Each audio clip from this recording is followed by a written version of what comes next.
Is that visible for everyone? Yes. Yes, excellent. Good. Okay. So yes, well, thank you very much for having me, and thank you everyone for coming as well. I'll kind of go straight into the talk because I'm conscious, don't want to sort of take up more of people's time. Yes, essentially, this is part of my doctoral research, thinking about sort of conceptualizations of improvement and the novel in early 19th century Scotland. So I'll crack on. So, oops, actually, excellent. So, in their study of Scottish women fiction writers of the early 19th century, Carol Anderson and Aileen Riddle observe of Susan Ferrier's work, this is the citation you can see on the screen hopefully, that there are many self-conscious references to the differences between Scottish and English culture. Marriage, most famously, is structured on the contrasts between them. So the citation that you can see on the screen, oops. Excellent. Okay, so the two citations that you can see on the screen now, hopefully, are both taken from Ferrier's debut novel, Marriage, which was published in 1818. I should say, actually, I will say this later on in the talk, but for anyone who doesn't know or is not so familiar, Susan Ferrier and also Mary Brunton, who I'm going to be speaking about as well, they were both early 19th century Scottish women novelists. So hopefully that's implicit, but we will get to that, but just a heads up now. So the first citation that we can see comprises a description of Lady Juliana Douglas, who is the English mother of the novel's heroine, Mary Douglas, and the description is according to one of her Scottish relations, Miss Jackie, who is the aunt of Juliana's husband and Mary's father, Henry Douglas. It sounds quite convoluted, but the novel tracks two generations of the same family, so you get used to the family tree. Miss Jackie declares that Juliana is a most superior woman, though she has rather too many of her English prejudices yet to be all we could wish. But I have no doubt, when she has lived a little longer amongst us, she will just become one of ourselves. The second passage then depicts this same most superior woman, later on in the novel exercising one of her many English prejudices for which she is earlier reproached. Having refused to live a little longer amongst her Scottish in-laws, and having returned instead to her native London, Lady Juliana subsequently prepares, with no small amount of horror, to receive in London her daughter Mary, whom she abandons as a baby at the start of the novel, to be raised in Scotland by her aunt, Mrs. Alicia Douglas, who's the wife of Henry's brother, and who represents a sort of pseudo-maternal figure for Mary over the course of the novel. Then what can I do with a girl who has been educated in Scotland, she says. She must be vulgar. All Scotch women are so. They have red hands and rough voices. They yawn and blow their noses and talk and laugh loud and do 1,000 shocking things. Then, to hear the Scotch brogue, oh heavens, I should expire every time she opened her mouth. So taken together, these passages paint an unflattering, though regrettably accurate portrait of Lady Juliana as a prejudiced and uncompromising individual. They also, more importantly, provide readers of Ferrier's novel with an initial insight into and flavour of the national stereotypes that Anderson and Riddle identify. In these passages, we see Miss Jackie exhibiting a certain wariness of the prejudices that she rightly, in this case, assumes her English she rightly assumes that her English relative is harbouring against their family. And in the second passage, we see the proof of these English prejudices with Lady Juliana associating a roughness and lack of civility with her daughter Mary, simply due to the fact of her having been raised in Scotland. These prejudices that depict Scotland in a negative light are in particular illustrative of the Scotophobia that prevailed and fluctuated over the course of the 18th century, which I'll come to in more detail shortly. The volume and self-conscious nature of the references to the differences between Scottish and English culture within Ferrier's novels is unsurprising when considered within the context of Evan Gottlieb's assertion that by the end of the 18th century, the novel was becoming the most powerful genre for nation-building in the literary sphere, in which he's echoing Benedict Anderson's quite famous argument that the novel provides the technical means for representing the kind of imagined community that is the nation. Indeed, this idea is one that has been explored and written about by a number of critics in recent years. Juliet Shields, for example, observes that although the novel developed slightly later in Scotland than in England, its generic emergence in the early 18th century was temporally and politically intertwined with the formation of Great Britain, and its conventions developed to accommodate the tensions of nation formation. The development of the national tale at the turn of the 18th and 19th centuries, of which Ferrier's marriage is a frequently cited example, further illustrates the formative role played by fiction in the creation of national identity. As Katie Trumpener writes, also quite famously, the national tale is a genre developed initially by female authors who from the outset address questions of cultural distinctiveness, national policy, and political separatism. So these questions of cultural and national distinctiveness are certainly ones that we see Ferrier engaging with in the two passages from Marriage that were on the previous slide. And in my paper today, I'd like to expand on this connection between the novel and nation formation to suggest and to interrogate a further link between representations of nations within the novel and representations of improvement. In this paper, I argue that Ferrier and Brunton, amongst others, engage with stereotypes pertaining to English and Scottish national identities in ways that both substantiate and subvert common cultural prejudices that prevailed before, throughout, and beyond the 18th century. I contend that in so doing, these novelists employ ubiquitous national stereotypes with which readers of their novels would have been familiar as a means of introducing these readers to a framework that foregrounds notions of true and false improvement. And as I said earlier, so Ferrier and Brunton are early 19th century Scottish novelists, as I'm sure you probably already know. And I would just stress here, I'm focusing on those two today in the interest of time, but I'm not suggesting that they're the only authors who are sort of interrogating this relationship between national identity and improvement, and particularly in my doctoral thesis, I also look at Elizabeth Hamilton, Walter Scott, John Galt, and James Hogg, all of whom I think are sort of working on the same premise, and indeed novelists out with Scotland are also doing the same thing. But we're focusing on Ferrier and Brunton today.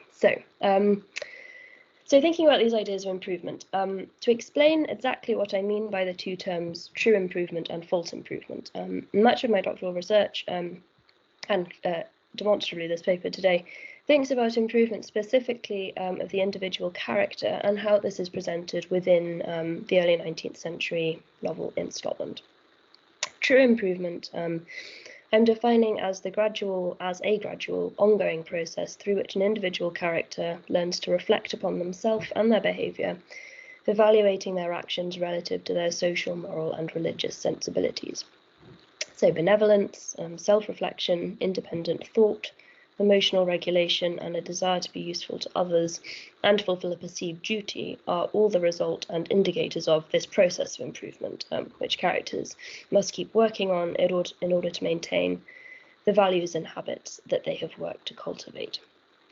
I contend that this process of improvement comprises two important but distinct steps. So education is the first and application is the second. Within these novels, readers are met with a variety of characters, as with all novels, I suppose, some of whom have already received the right sort of education by the beginning of the novel, which enables them to act as paragon figures of true improvement, and as examples for other characters and readers of these novels to learn from. So the paragon figures don't undergo a process of improvement per se over the course of the novel, but their example does act as a catalyst for others to undergo the same process, the process that they've already done, i.e. sort of going through this process of education. The second stage of improvement, which is application, pertains to the idea that improvement is an ongoing process in the sense that even once you've cultivated the right values, you need to keep working on them and applying them to the different circumstances in which you find yourself. So this is something that we do see paragon figures such as Mary Douglas in Marriage doing over the course of these novels. You know, she has a capacity to use her own judgment and to be useful to others. So, you know, throughout the novel, we see her employing these faculties in formative ways. I'm so sorry, I'm recovering from flu, so I'm just going to have some water. Hopefully my throat won't give out. So within the novels that I'll be discussing today, true improvement is often associated with rural Scotland, and Scottish characters are often, though not always, presented within the novels as paragons of domestic, moral and religious virtue, even when they've travelled outward the bounds of their native land. False improvement, in contrast to true improvement, comprises a tendency towards affectation or immoral behaviour, and it often manifests in a character's desire to improve their social standing or to appear as something that they are not. Typically, false improvement arises when a character has not received the right sort of education to then equip them with these principles and habits, and then they then sort of refuse to engage in the educational stage of improvement. This refusal is generally attributed to a prioritisation of values that are antithetical to true improvement.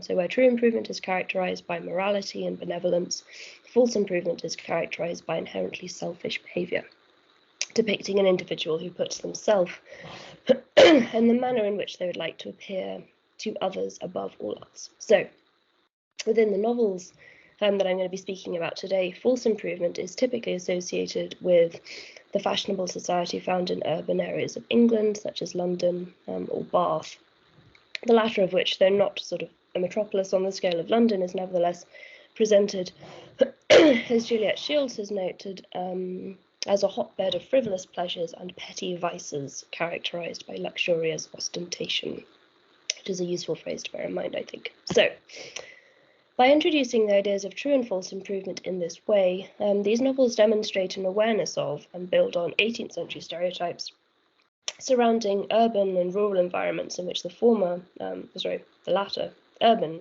essentially, is associated with, rurality is associated with innocence and simplicity. I can't read my own notes. And the latter is associated with experience and corruption. And that, those are stereotypes that we see a great many novelists engaging with, not just Scottish ones. Frances Burney, who's an English writer, definitely plays on that in her own fiction, sort of towards in the 1770s.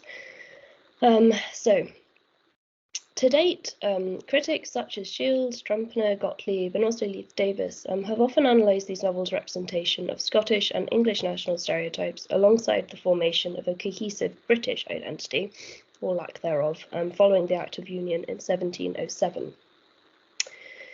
By reframing these novels' representations of national stereotypes as a means of introducing readers to the models of improvement discussed in the previous section, so true and false improvement, I seek in this paper to build on previous studies by positing that nation and improvement represent effective ways of talking and understanding more about each other within the early 19th century Scottish novel.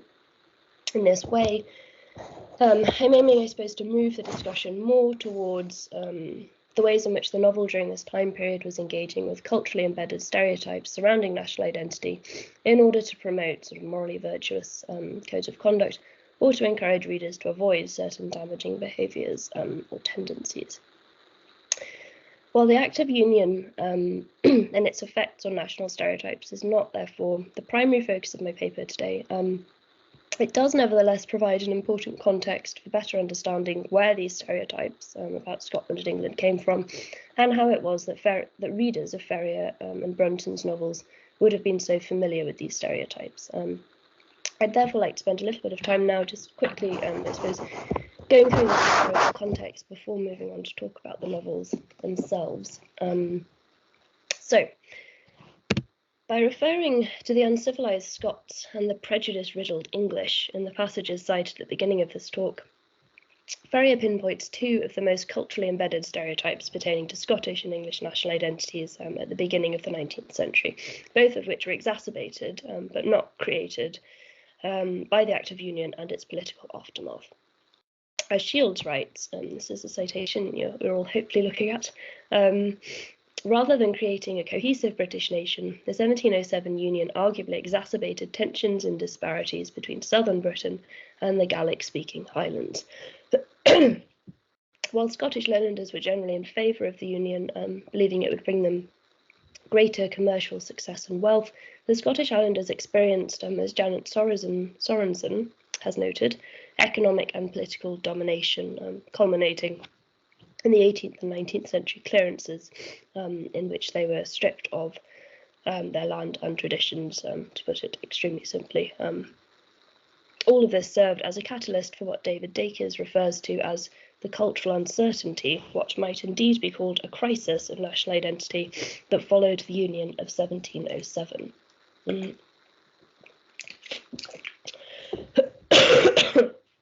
Excuse me. So over the course of the 18th century, the Scotophobia that depicted Scotland and its inhabitants as barbaric fluctuated, but peaking notably, I think, in the 1770s, following the Battle of Culloden and Lord Bute's administration. Lord Bute was a Scotsman who served as Prime Minister of Great Britain, as it was newly known as, between 1762 and 3, the first Scottish man to hold that position following the Act of Union. His appointment caused a lot of backlash. Again, I would stress, I feel like I'm not sort of going into the historical context in perhaps as much detail as more time would permit, but nevertheless, Lord Bute's appointment caused a lot of backlash and brought to the fore much of the anti-Scottish feeling that had been there for decades anyway, including the example of, for example, the publication of the North Briton, which you can see an example from on the screen, hopefully. North Briton here meaning Scotland, which is a radical newspaper published by John Wilkes to attack Bute and his government. So you can see a sort of particularly unflattering depiction of, I think, Glasgow and Aberdeen professors of poetry. So within the novels of Ferrier and Brunton, Lady Juliana in particular embodies and gives voice to this anti-Scottish sentiment. Upon returning to London from Scotland, for example, she is, quote, enraptured at being once more in a civilised country, and restored to the society, there we are, of human creatures, in which the implied comparison with Scotland, I think, speaks for itself. Ferrier was not the first novelist to engage with the prejudices surrounding Scottish and English cultures. In 1771, fellow Scottish author Tobias Smollett, who actually spent most of his adult life, I think, in England, but anyway, published his final novel, The Expedition of Humphrey Clinker, which deals quite explicitly with the same issues and was indeed recognised as doing so. So Horace Walpole, who is a fellow novelist, as I'm sure you know, famously dismissed Humphrey Clinker as, quote, a party novel written to vindicate the Scots. Gottlieb, meanwhile, identifies Smollett's novel rather more generously as one that expressly sets out to repair the damage caused by mid-century Anglo-Scottish tensions. So one of the ways in which Smollett seeks ostensibly to achieve this repair is through suggesting within his novel that the Scots, and this is the citation on the screen, would do well for their own sakes to adopt the English idioms and pronunciation. The elimination of Scotticisms in favour of English, which Smollett is obviously touching on in this passage that you can see, was a significant point of contention. The Anglo-Scottish tensions during the 18th century. Scots was seen as provincial and by extension as uncivilized. There's a great, this is going off piece slightly, but there's a great, well, it's not a very good review actually of John Galt's novel, one of John Galt's novel, I think it's The Entail, but the premise of the review is essentially it says that to make a novel provincial is to limit its circulation, which I think really puts that point. It expresses it very succinctly, more succinctly than I'm doing so here. But anyway, so Scots was seen as provincial in comparison to English. And for more on this particular matter, again, I'm sort of paraphrasing, but I would definitely point people towards, I'm sure, what is already the familiar work of Robert Crawford, Janet Sorensen, whom I've already mentioned very briefly, and also Emma Letley. It's quite helpful for that, I think. So both Brunton and Ferrier deal with this issue in their own novels, so this idea of language. In Brunton's Self-Control, for example, which is her first novel, and that was published in 1811, Mrs. Jones, who's an Englishwoman, expresses but an Englishwoman of a lower class than Lady Juliana in marriage, which I think is quite important for this particular passage. Mrs. Jones expresses her astonishment at the idea that English people might live happily and voluntarily in Scotland, and worse still, feel at home or at ease amidst the use of Scot. Mercy upon me, she cried. She says this to Laura, who's the novel's Scottish heroine, who at this point in the novel is visiting London for the first time. Can you make that outlandish sputtering so as them savages can know what you says? Well, if I had been among them 1,000 years, I should never have made out a word of their gibberish. So here Brunton's expressing a very clear awareness, I think, of the prejudices associated with the use of Scots during the 18th century, or by this time, of course, the early 19th century. There also develops, however, a sharp irony in the fact that Mrs. Jones's own dialogue is represented by Brunton in a version of non-standard English dialect. She refers to them savages as opposed to those savages, for example. Due, however, to the fact that Mrs. Jones is English by birth and resides in England, her own dialect is not deemed vulgar, by her at least, in the way that the gibberish of the Scots is. In this passage, then, we see Brunton quite self-consciously engaging with culturally ingrained stereotypes with which she knows her readers will be familiar, and this familiarity is then what enables her to play on these national stereotypes in playful and satirical ways. Neither Brunton nor Ferrier goes as far as Smollett does, however, to encourage their readers to alter, the readers of their novels, to alter their speech, and this difference in approach indicates, I think, a change of focus, suggesting that by the early 19th century, so sort of, a good 40 years after when Smollett was writing, the Scottish novel had moved away from explicitly engaging with the linguistic debate that followed the Act of Union, and more towards, as this paper argues, employing national prejudices as a means of distinguishing between true and false models of improvement. Excuse me, I thought I was over my flu, but I'm afraid I'm still sounding a bit stiffly. Anyway, as touched on in the explanation of true improvement earlier on, within these Scottish novels, Scotland is typically associated with happiness and moral worth, and the Scots are depicted as, to cite Penny Fielding, an unusually morally sound people. So that quite clearly contradicts the vulgar sort of lack of civility that 18th century English Scotophobia assigned to them. This alternative vision of Scotland may be attributed to a large extent to the popularity of the poetry of Robert Burns. As Fiona Stafford has noted, Burns published his first poetry collection, titled, as I'm sure you know, Poems Chiefly in the Scottish Dialect, and importantly, in 1786, at a time when most Scottish writers laboured so carefully over their work to weed out any trace of Scottish idiom or vocabulary. And that's Stafford's words. In so doing, he proved that poetry of the highest quality could be composed in language that did not conform to the rules laid down by contemporary grammarians and dictionary makers. Burns also, in so doing, furnished readers with an alternative image of Scotland that nuanced the barbaric view of the Highlands on which post-Union and indeed pre-Union sentiments were fixated. Burns's poem, The Cotter's Saturday Night, featured in this debut anthology, was in particular pivotal in establishing a sort of pious, morally virtuous image of lowland Scottish cottagers. As Gerard McKeever has noted, in this poem, cottage simplicity is presented as, quote, a kind of moral lodestone for the Scottish nation. In Marriage, an awareness of more positive perceptions of Scotland is revealed during a salon hosted in Bath by the fashionable English Mrs. Bluemits, who refers to Scotland as, quote, the land of poetry and romance.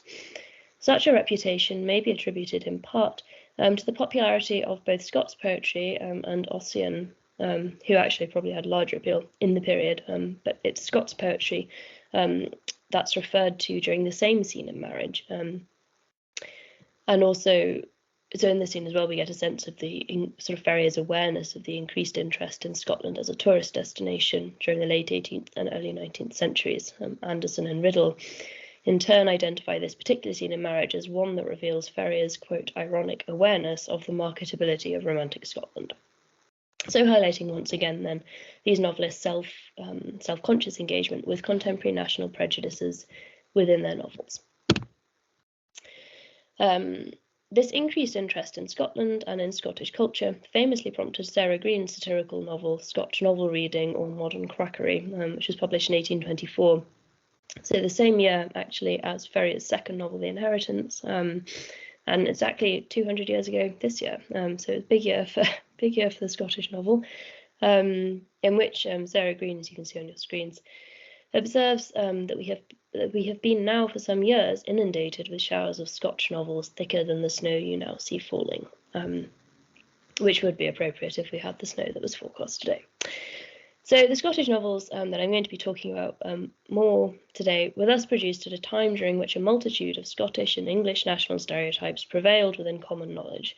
On the one hand, Scotland, and especially the Highlands, was perceived as, to cite Crawford, a barbarically primitive nation, but on the other, it also became known as a country of superior moral worth to England, characterised by rural purity and simplicity, due in large part, as I mentioned, to the popularity of Burns's poetry and Ossian towards the end of the century, the 18th century.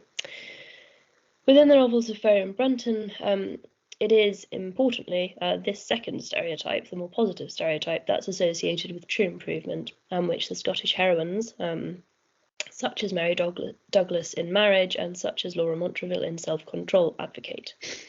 In contrast to the moral simplicity of Scotland, England is typically generalised to represent a hotbed of the metropolitan corruption with which London in particular was associated. As Ferrier satirically notes in Marriage, quitting London was bidding adieu to the world, thus confirming the perception of London as being representative of a much broader stage. So with these prejudices in mind, attention will now be turned to consider how representations of the stereotypical conceptualisation of London as a source of corruption functions as a means of depicting the process of false improvement in action within these Scottish novels. So the citation that you can see on the screen here is taken from Ferrier's second novel, which I just mentioned, which is called The Inheritance, and it's a comment made by one of the heroine Gertrude St. Clair's Scottish relatives, Uncle Adam, to Gertrude upon her return from the English capital. And I think, well, I mean, it's incredibly useful, I think, just because it explicitly uses the word improvement within the context of sort of visiting a geographically identified place. So Ainsley Mackintosh has identified the ways in which, in conventional manner, Ferrier presents fashionable life in London as full of danger and temptation, an idea that Uncle Adam alludes to in this passage. Within these Scottish novels, the novels of Ferrier and Brunton, the stereotypical portrayal of London as an epicentre of corruption via fashionable modes of living is presented as being broadly representative of England as a whole, and I think that's important.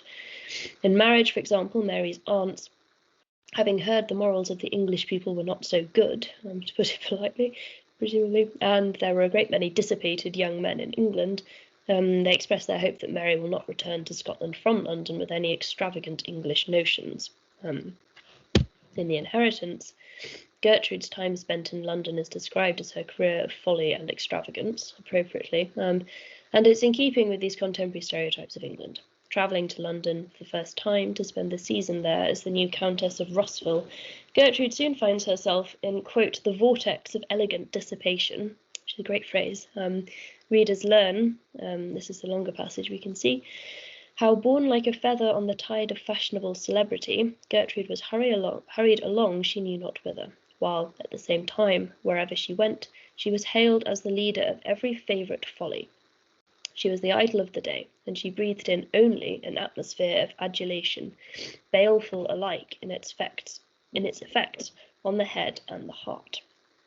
In this passage, readers are made aware of the immersive nature of Gertrude's experience in London, whilst the references to folly and baleful effects are suggestive of the danger and temptation that Mackintosh rightly identifies as being intrinsic to the stereotypical image of London during this particular time period. Readers witness the predictably corruptive impact that living amongst fashionable society has on Gertrude, as she apparently loses track of both her senses and direction.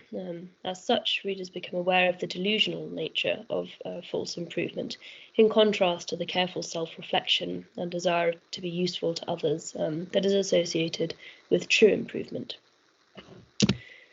In Brunton's Discipline, which was her second novel published in 1814, the heroine, Ellen Percy, undergoes a similar trajectory to Gertrude. Both heroines are presented as the victim of their experience, or their career of folly, as it's described in both novels. So their experience within fashionable society, and both must therefore undergo a process of moral improvement in order that they can cultivate the qualities required for true improvement, namely a much keener sense of their moral and religious duties and how they can learn to apply themselves in order to fulfil these duties. So again, there you have the sort of the education moving into application phases of improvement. Like Gertrude, Ellen is consumed by extravagance and appears to lose control of herself, reflecting, I had entered the throng, who were in the chase of pleasure, and I was not formed for a languid pursuit. I was the fashion, admired by fashionable men, envied by fashionable women, and, of course, raved of by their humbler mimics of both sexes. So So whilst the admiration that Ellen receives in this particular passage could be interpreted as ostensibly positive or flattering, perhaps, the process of improvement that she consequently undergoes over the course of the remaining narrative in order to rectify the effects of this experience highlights the corruptive nature of fashionable society, supporting contemporary prejudices. In her introduction to discipline, Olivia Murphy notes that Ellen's gradual improvement is set against her simultaneous removal from the fashionable society which from birth she has seemed destined to join. Murphy continues, in the third volume, the Highlands become a site not only of natural beauty, but also of a moral regeneration that cannot be accomplished in London's aristocratic circles. So by observing this correlation between Ellen's moral development and her travels between different countries, Murphy reinforces the way in which Brunton's acknowledgement of metropolitan corruption functions as a means of introducing to readers the concept of false improvement and its associated dangers. In The Inheritance, it is in particular through various descriptions of the improvements, and that's in quotes, that Gertrude as Countess of Rossville seeks to implement within the Rossville estate, that readers are made aware of the connection between the extravagance and material wealth associated with metropolitan England and false improvement.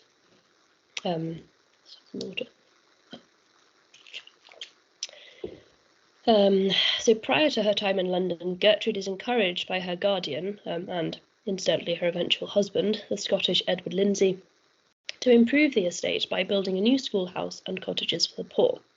Subsequently succumbing, however, to the influence of her fashionable lover, Colonel Dalmore, and the conditions in which she finds herself living in London, Gertrude chooses instead to implement new stables to accommodate the additional number of horses that Dalmore declared to be absolutely necessary, a conservatory and an Italian garden with hanging terraces and marble fountains. By referring satirically to these changes as at once improvements and schemes of useless profusion, Ferrier draws to readers' attention the falsity of and the dangers posed by decisions that are based purely on extravagance and a desire to conform to fashionable standards. She also draws readers' attention to the fact that such extravagance is perceived by some wrongly, we are led to believe, as actual improvement. So you have this question, what is improvement, And for some it's marble fountains, for others it's moral utility, I suppose. So in this way, Gertrude's example illustrates what McKeever identifies as a landowner's personal crisis becoming the nerve centre for a dangerous convolution of improving discourse in the early 19th century. John Dwyer notes, moreover, the fact that in the eyes of many 18th century Scots, the English nation was already headed down the slippery slope of moral extinction. And indeed, it's precisely this sense of moral extinction with which Ferrier presents her readers following Gertrude's return to Scotland. So upon returning home to the Rossville estate, Gertrude's conscience smote her as she passed some old cottages which she had planned on pulling down and building new commodious ones in their place. Half of what my opera box cost me would have done that, sighed she, and that bridge, as she caught a glimpse of one half finished. The poor people must still go 2 miles about till my diamond necklace is paid, and tears of contrition rolled from her eyes. So in this slightly ridiculous passage, Gertrude's time spent in London is presented, obviously, as having a directly negative impact on the morality of her behaviour and her decision-making. By prioritising luxury over her responsibility to provide for her poor, as they are referenced in the novel, for whom she is responsible as Countess of Rossville, Gertrude's example demonstrates to readers the perils of false improvement, implicitly dissuading them from these behaviours themselves. Her example also serves to show the way in which prejudices, such as the one that associates extravagance and immorality with London, which becomes then conflated with England broadly, function as a way of drawing readers' attention to the concept of false improvement in the first place. Ferrier is aware that readers of her novel will be well versed in the perceived dangers associated with this urban English culture, and she therefore harnesses her readers' knowledge of and familiarity with these dangers in order to introduce them to different versions of improvement and also, I suppose, ways of distinguishing between these models of improvement. Gertrude is eventually reformed by Lindsay's unwaveringly virtuous example, as he forces her to reflect on her, quote, broken promises and power misused. Thus, as Herbert Voltanek observes, she learns to perceive the folly of self-interest and pretentiousness, reiterating then implicitly the value of caring for others. I'm just going to check for time. I'll do one more example about this, then we'll move on. So the dangers of false improvement are likewise highlighted in marriage, in particular through the example of Adelaide Douglas, who is Mary's twin sister, but who, unlike Mary, is raised amidst the dissipation of a London life by their aforementioned fashionable mother, Lady Juliana. Yes, and so, well, critics such as Violetta Colby have noted the way in which Adelaide, having been brought up in the South, becomes as shallow as her mother, and indeed, following her arrival in London, Mary, who of course has been brought up in Scotland, observes the way in which Adelaide had been early instilled with false maxims, and I think the use of false there is particularly useful in terms of, I suppose, well, thinking about how to describe these models of improvement. I think the falsity there is useful. Ferrier sort of gives us that word. So the full falsity of these maxims is revealed to readers when Adelaide is described as having a heart that is seared by selfishness and vanity, festering with pride, envy, and ambition, as she experiences the craving passions of a perverted mind. So thus contrasting obviously with Mary's rather more virtuous example. Unlike Mary, Adelaide possessed no sense of duty and is instead presented as a victim of self-indulgence.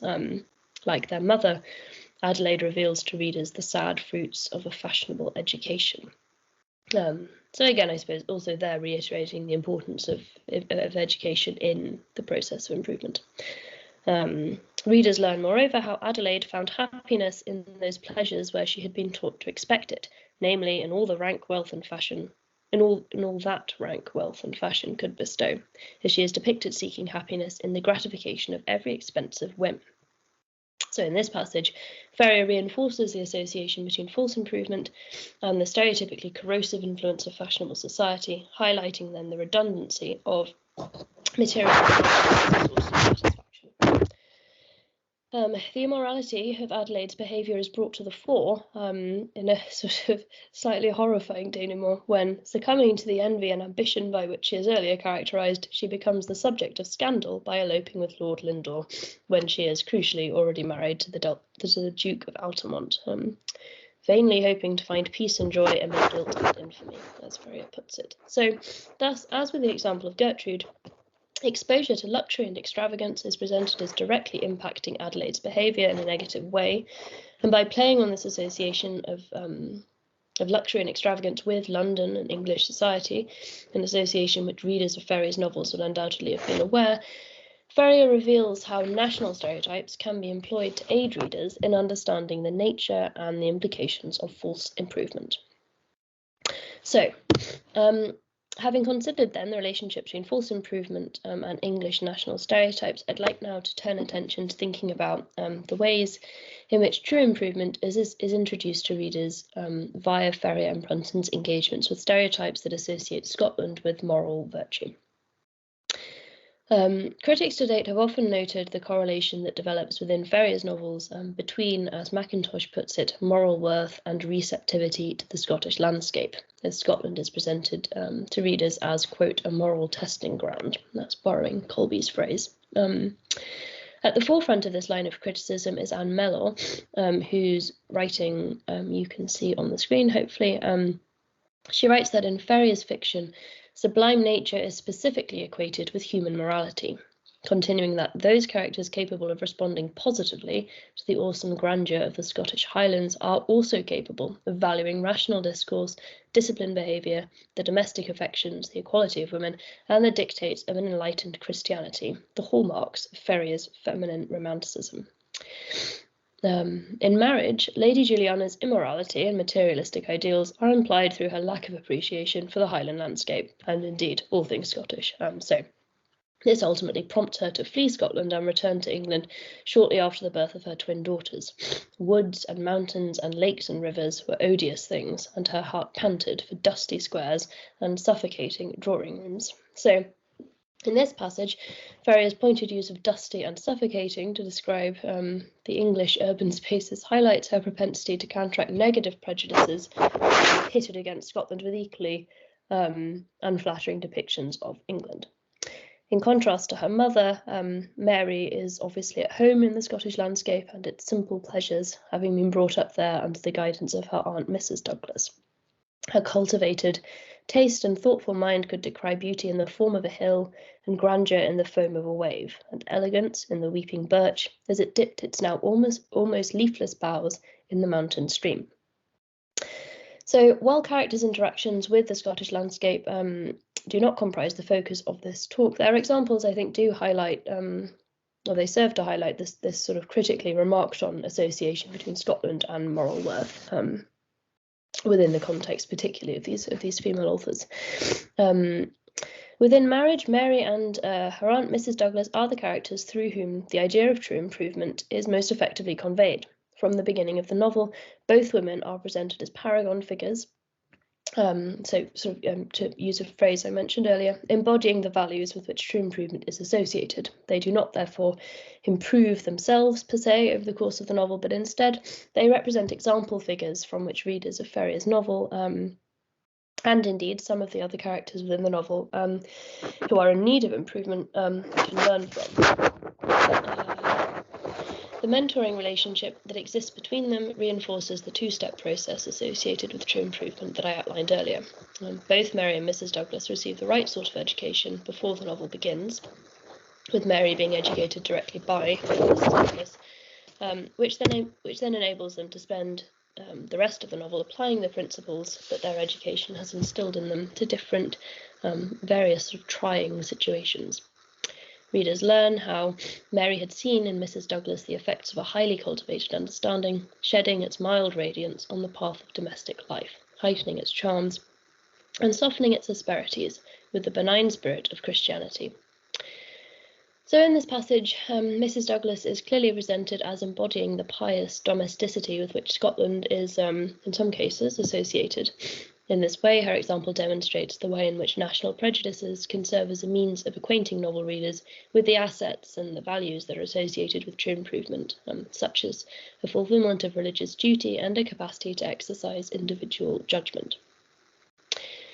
Mrs. Douglas's example is also important to note because it reveals another aspect of true improvement, which is her capacity to mediate between different nations, or put more simply, to apply, so thinking about application, to apply the principles of true improvement to the various situations in which she finds herself, something that the inflexible Lady Juliana, with her rigid Scotophobia, evidently lacks. Critical studies have frequently commented on the hybrid status of Mrs. Douglas as a character born to an English mother and a Scottish father. Terry Doerksen, for example, describes her as a, quote, near-ideal hybrid, combining, in the way that she does, the frankness of the Scotch with the polished reserve of the Englishwoman. Attention has, in particular, been paid to the way in which Mrs. Douglas acts as a cultural mediator between England and Scotland. When Juliana offends her Scottish in-laws, it is Mrs. Douglas who mildly interposed and soothed the offended pride of the Highlanders.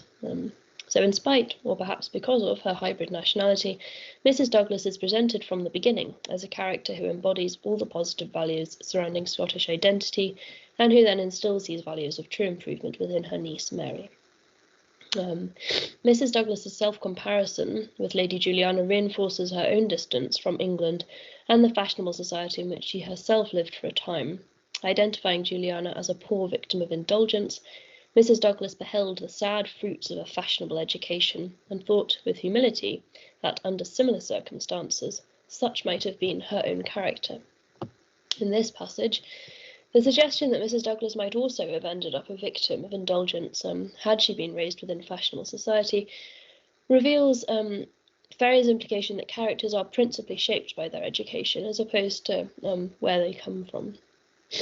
As touched on earlier, the first stage of true improvement is education, and a character's need to improve is invariably dependent on whether or not they've received the right sort of education by the start of the novel. So in this case, where Mrs. Douglas obviously has, Lady Juliana has yet to receive hers. I'm afraid to say she doesn't get it over the course of the novel either. So a warning to us all. So anyway, this notion is reinforced by the example of Mary, who, like her aunt, is actually technically an Anglo-Scottish heroine, as Benjamin Toussaint has noted, being born to an English mother and a Scottish father. Ultimately, Mary is raised in Scotland and is educated to embody, like Mrs. Douglas, the values of true improvement that are associated, in this particular case, with positive Scottish national stereotypes. Mary also, in an attempt to reassure her Scottish great-aunt that she will not return altered by her time in London, crucially refers to herself as Highland Mary. By exemplifying the benefits of the right sort of an early education, she reinforces the association of Scotland with pious simplicity and moral virtue. I think there's actually more to say about the fact that she refers to herself as Highland Mary, because there is also, I think, a reference to Burns there, which I think with time won't go into immediately now, but we can always talk about that in questions if we have time. Indeed, in accordance with national prejudices, Mary is presented throughout marriage, even when she is in London and Bath, as a paragon of religious and domestic virtue, and by extension as a defining example of true improvement. Readers learn that neither wealth nor grandeur possessed any sway over Mary's well-regulated mind. No, thought she, it is not in splendour and distinction that I shall find happiness, it is in the cultivation of the domestic virtues, the peaceful joys of a happy home and a loved companion, that my felicity must consist. Without these, I feel that I should still be poor were I mistress of millions. So, kind of unsubtle from Ferrier here, but useful in getting the point across. Mary provides a clear point of contrast with her mother and sister, both of whom are consumed by materialist desires and a tendency towards opulence. So through her advocacy of the moral simplicity associated here with Scotland, Mary's example demonstrates the way in which national prejudices function within Ferrier's novel and also Brunton's to highlight the differences between true and false improvement. And to prove that point, parallels can also be drawn between Mary and Laura Montreville, who I touched on earlier, but who's the heroine of Brunton's Self-Control, and a fellow Scotchwoman. Readers learn, for example, how no creature could less value money for its own sake than did Laura, apart from perhaps Mary. All her wealth, the fruit of so much labour and anxiety, would not have purchased the attire of a fashionable lady for one evening. She, who had been accustomed to wander in happy freedom among her native hills, was imprisoned amidst the smoke and dust of a city. So in this passage, Laura, like Mary, is presented as being decidedly ambivalent towards material wealth, distinguishing her from members of London's fashionable society, with whom she is compared, including notably her suitor, her unsuitable suitor, Colonel Hargrave. Her eventual husband, Laura's eventual husband, Montague de Courcy, observes of Laura that she has the courage to rise superior to the silly customs of the world and can dare to be useful to herself and others. So here, the references to domestic utility, the idea of being useful to oneself, but also importantly others, and an implied aversion to extravagance or the silly customs of the fashionable world provide an effective definition of the model of true improvement that Laura exemplifies. The image, moreover, of native hills versus the smoke and dust of the city reinforce this pointed juxtaposition of the national prejudices through which these ideas of true and false improvement are communicated. I think we shall move on a little and then hopefully it won't be too long. So, this is the final section, we're pleased to know. So far, the examples that I've provided have considered the use of national stereotypes to introduce models of improvement in such a way that consolidates common prejudices pertaining to these stereotypes. As indicated earlier, however, part of my argument today is thinking about the ways in which Ferrier and Brunton's use of national stereotypes also subverts common prejudices, which I propose enables them to present true improvement as something that is not actually bound to national identity, but which is rather dependent on an individual learning to cultivate certain principles and to then apply those principles to different contexts according to their own individual judgment. So this is where it gets slightly more, well, not complicated, but the idea that stereotypes are being complicated here. Throughout the novels under study, Ferrier and Brunton's novels in this case, there are various examples that emerge of characters who do complicate culturally ingrained national stereotypes, contributing thus to the portrayal of improvement as something that is not always tied to national identity. So I guess my point really here is that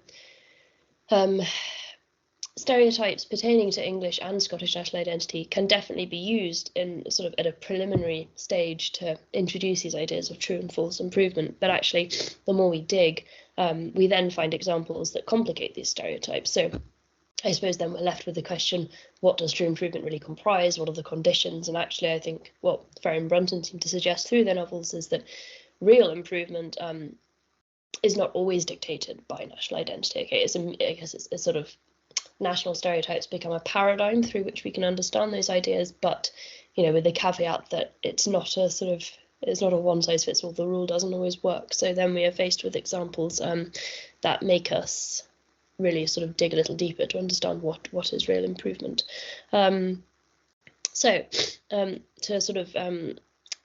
To give a bit of context to where I'm coming from with this, critics such as Falterneck have suggested that in Ferrier's novels, moral guidance is always of greater importance for the formation of the personality than the effect of hereditary traits, in which the notion of hereditary traits relates quite effectively, I think, to the idea of national prejudices being passed down through generations. So we're sort of inheriting the prejudices of generations before us.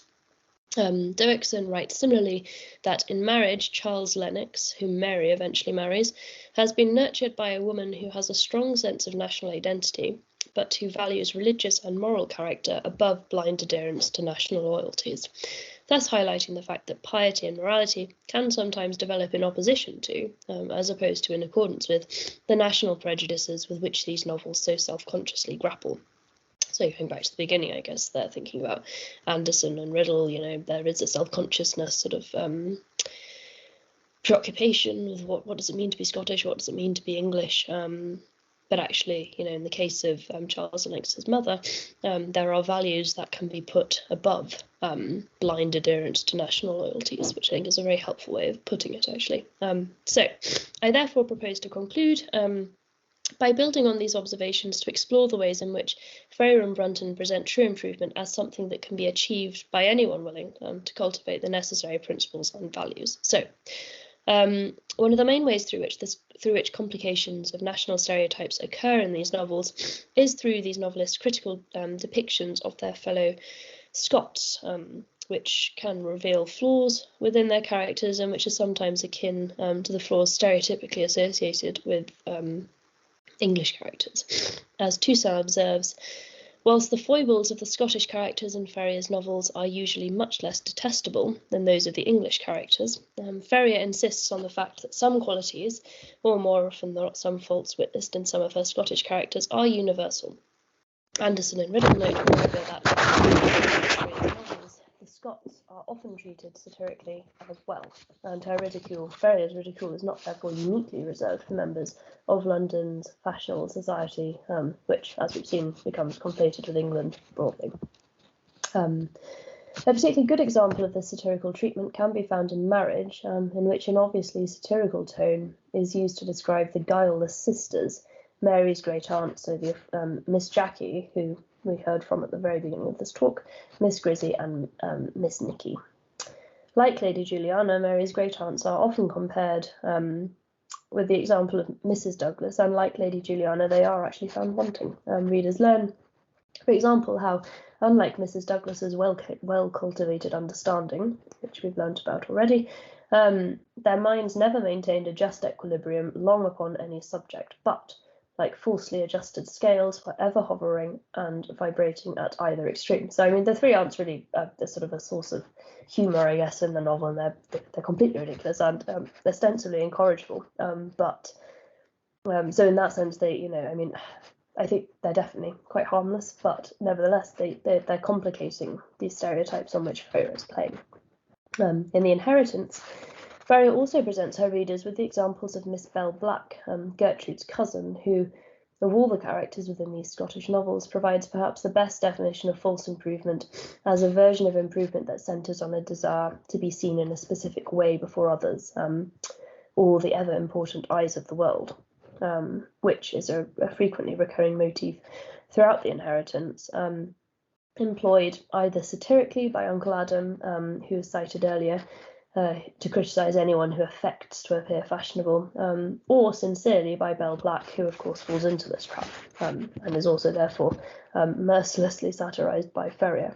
So, having been born to Scottish parents and having grown up in Scotland, it becomes clear over the course of the novel on the inheritance, that Bell Black wishes to disassociate herself from her native culture and to ascend the social ranks by conforming as closely as possible to the customs of fashionable society, which, as we've seen, is presented as a sort of an anglicised facet. So for Bell Black, this disassociation is perceived as a means of self-improvement, enabling her to enter into polite society. But ultimately, it's presented by Ferrier as a catalyst for affectation and thus as an example of false improvement. So again, it's sort of, what is, going back to Gertrude's example, what is perceived as an improvement by some, marble fountains, is ultimately not deemed as actually being improving in the truest sense by this sort of the didactic paradigm of fiction. So the most effective example of this disassociation takes place during a scene at the Rossville estate when Bell Black has kind of already achieved her goal by marrying the wealthy but equally ridiculous English Major Waddle. So during this scene, Gertrude asks her cousin to sing her a Scotch song, to which Bell responds, and you can see this on your screen. Scotch songs, I hope, cousin, you don't think me quite so vulgar as to sing Scotch songs. I assure you, they are quite exploded from the drawing room now. They are called kitchen songs, with an affected giggle. So again, this is quite a silly passage, but here we can see Bell's rejection of her native music combined with the astonishment and contempt she expresses at being asked to re-engage with it, highlighting to readers her embodiment of false improvement by revealing her affected performative manner, again demonstrating how national stereotypes are sometimes complicated within these novels to present true improvement as something that has to be worked for out with the remit of national prejudice. So the final example that I'd like to discuss is Lady Emily, Mary's English cousin in marriage, who, contrary to national prejudices, is associated with true improvement. By suggesting that if a person speaks sense and truth, what does it signify in what accent they are spoken? Emily suggests that a person's nationality bears little relevance to their value relative to their propensity to tell the truth. In so doing, she highlights the importance of valuing individual moral character over racial and cultural identity, as Shields puts it. Later on in the novel, Emily asserts that vulgarity, even innate vulgarity, is bearable. Stupidity itself is pardonable, but affectation is never to be endured or forgiven.